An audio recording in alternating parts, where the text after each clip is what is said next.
And Tyler Zeller is part of the North Carolina radio broadcast, and he joins us on the Adam Gold Show. You didn't get the last game, the one in at Cameron Indoor Stadium, so you didn't have to climb up in the crow's nest and get all cramped. Are you getting this one?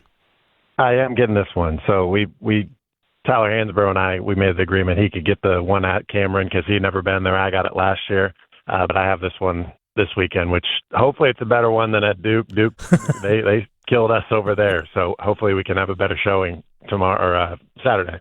Yeah. By the way, I've been calling it tomorrow also. It seems like it is. Gosh. Everything starts tomorrow. Just the game doesn't actually happen until Saturday. When you played, how far in advance do you start feeling the game? How far in advance do you do that? It depended on the season. So my junior year, we were different but similar to this team where you're building towards something. We were building towards the ACC championship, and then that game came down to whoever won the ACC regular season title. So you feel that momentum building as you're progressing towards that. But then senior year, we got beat on the last second shot at home. And so we hung on to that one basically since we lost that game all the way through to the final. So it builds for a long time. And I'm sure these guys are holding on to, losing by 18 and being down by much more at their place. They're holding on to it, and they'll be ready to go. Tyler Zeller is joining us here on the Adam Gold Show. Back to that game, because, look, you and I have different, responsibilities. I looked at that game, and I know that there was a time, I think it was like a 16-0 run late in the second half that made the score look better. But I basically said, I don't put anything into that because of what the score was and the fact that the game was over. How do you use even that, given the time that it happened, how do you use that as a positive that, all right, we did this, we can impact the game this way, and then you also look at the way the team has played the last 6 games?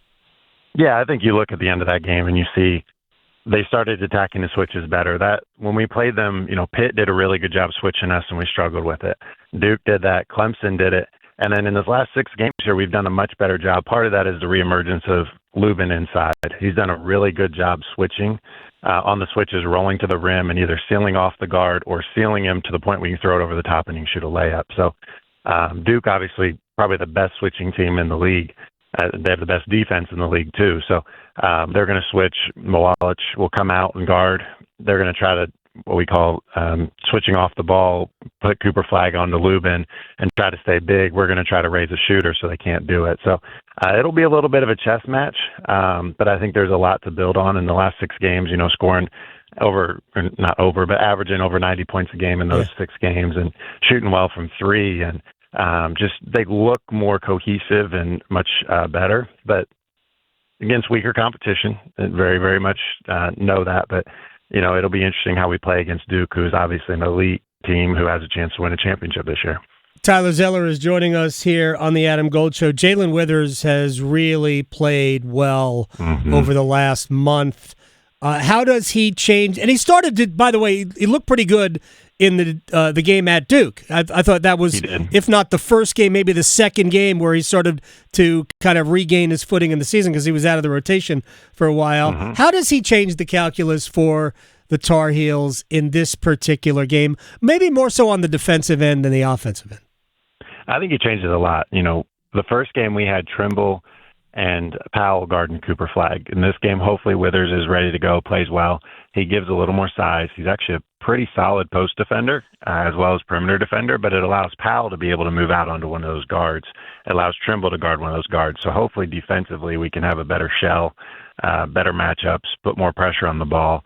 Powell, I think, as Withers has played well, Powell's been able to slide to the 3.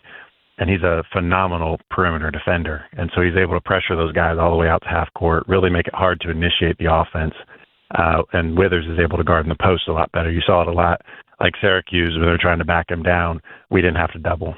And then the other thing he does really well, which won't be as big of a deal against Mwalich, but it will be against Flagg, of doubling the post. He comes quick and aggressive, and he's tall and he's long, and it just makes a huge difference when he's coming across rather than one of our smaller guards.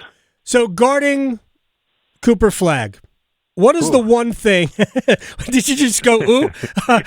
Yeah. Well, my second question will have to deal with ooh. But what is the one thing you want to take away? I think you just got to take away easy opportunities. He's going to make shots. He's going to come off a pick and roll. He's going to come off and he's going to shoot a ball over you that he just makes. Ian Jackson can do the same thing, not quite at the same level as Flagg, but I think you just got to make it difficult on him. You got to make him work all night so that he's not, if you can keep the game close late game, he's tired and worn down because he's had to work so hard. And so trying to rotate people off on him. And then I think with Duke, you got to take away the second chance opportunities. Mm-hmm. They're too good of an offensive team to give them second chances also.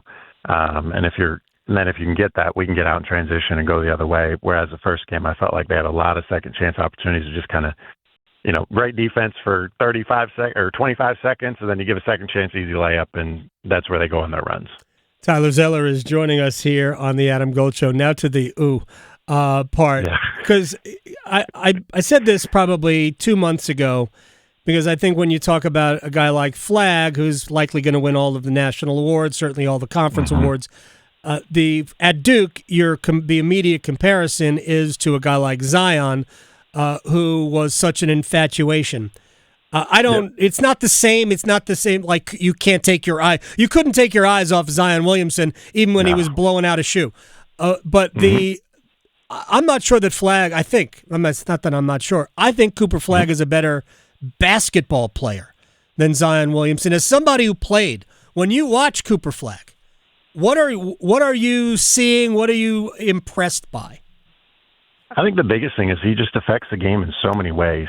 He plays hard. I mean, he dives on the floor when they're up 20 points, and he cares about winning, and you can see that. And, Zion is a physical specimen. I mean, he's going to jump, and his head's going to be at the rim, and he's going to make it look really good. But defensively, sometimes the effort's not there.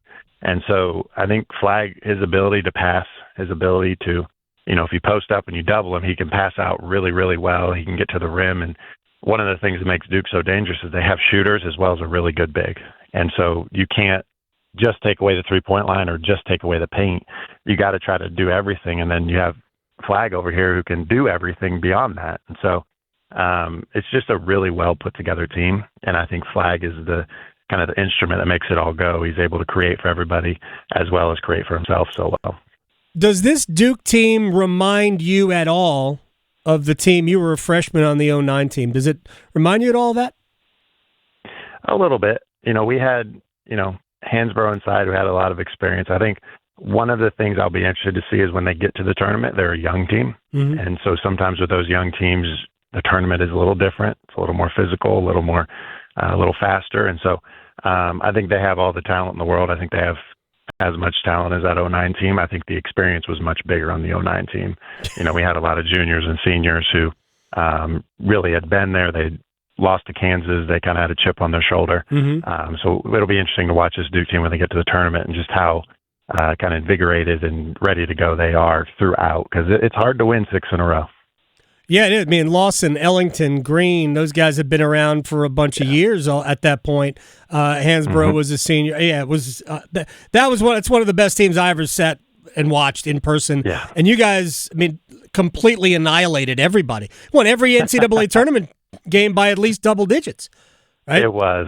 Oklahoma gave us a little run for a little bit. Right. And then, for a hot minute, I was there.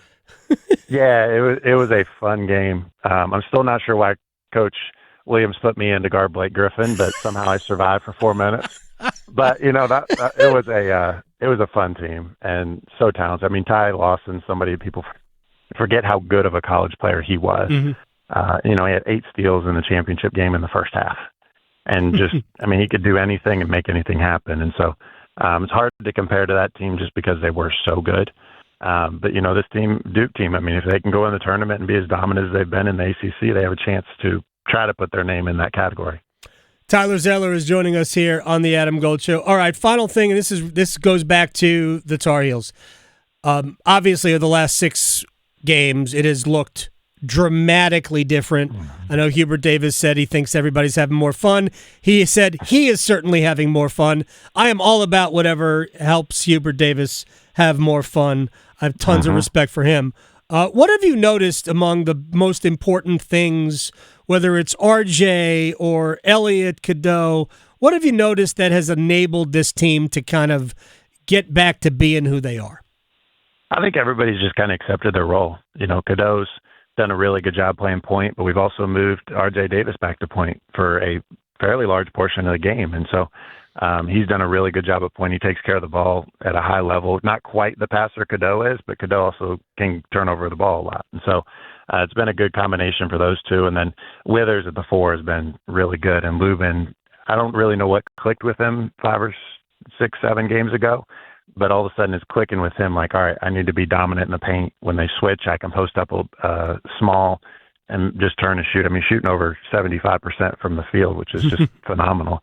And so he creates a different dynamic for us. And then one of the other things I've really noticed is in our pick and roll coverages, he's doing a better job of not letting the big get behind him and give up easy layups, which makes our whole defense better. And we're rebounding better. I mean, just the whole team just looks like they bought into their role, and nobody's trying to score 20 points. You got 5, 6 people that are scoring double digits in most of these games, and it makes it a lot of fun because you don't know who's going to score. And once we're dominant inside, we can kick out, and we have some really good 3-point shooters, and they're shooting really good shots. So, and I guess I lied because I have one other follow-up here. All good. But there's so much talk about, making the NCAA tournament, and I don't know how much of it you can shield the guys from. They're on social media. They see it all. They watch TV. Yeah. So how do you block all of that out and get back to the business of doing what you're supposed to do? Going into the Duke game, you just want to beat Duke. It's that kind of rivalry where it doesn't matter who's good, who's bad. You just want to beat them. Now, on top of that, beating Duke would help us tremendously getting in the ACC or getting in the NCAA tournament. If we do lose to them, I think we got to go in the ACC tournament and win a couple games against, Duke, Clemson, Louisville. You got to beat one of those teams to kind of put your name in. And so, but we've had a good run. I mean, our name's back in. Before these 6 games, we were kind of on the outside looking in, and we're right on the cusp of putting our name in there. So I think we just got to come out and have a really good showing against Duke, show we can compete at that level.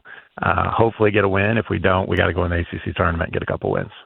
Tyler Zeller, I appreciate your time, my friend. At Zeller Tyler. I just realized it's backwards. It's backwards. Somebody had Tyler Zeller when I got on. Are you serious? Ago. Yeah. I don't know who it was, but they had it. So I had to go backwards. Squatting on your Twitter name, man. Thank you very much for the time. Have fun on Saturday, and we will talk to you soon. Sounds good. Thanks for having me. You got it. Tyler Zeller here on the Adam Gold Show. Look. I don't have to worry about that problem, by the way. Right. Twitter and nobody's got mine. Maybe somebody has all those underscores. They might. Yeah, one can hope.